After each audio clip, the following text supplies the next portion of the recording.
حضور نے ارشاد فرمایا کہ جو کسی روزہ دار کا روزہ افطار کرواتا ہے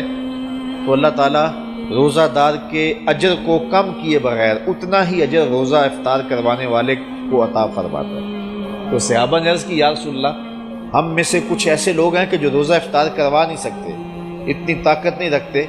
کہ ہم روزہ افطار کروائیں تو پھر یہ ثواب ہم تو نہیں پا سکیں گے۔ تو حضور علیہ السلام نے فرمایا لازمی نہیں ہے کہ تم سیراب کر کے کسی کو کھانا کھلاؤ یا پانی پلاؤ،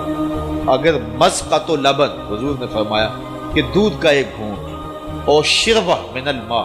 یا پانی سے ایک گھونٹ، یا حضور نے فرمایا کہ کھجور کا ایک ٹکڑا بھی اگر کسی نے دے کے کسی کا روزہ افطار کیا، اللہ تعالیٰ جل شانہ اس کو پورا ثواب عطا فرمائے۔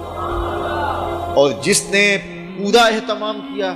کہ اس کو صحیح افطاری کروائی، اس کو سیراب بھی کیا، اس کو رجایا بھی، تو حضور فرمایا اللہ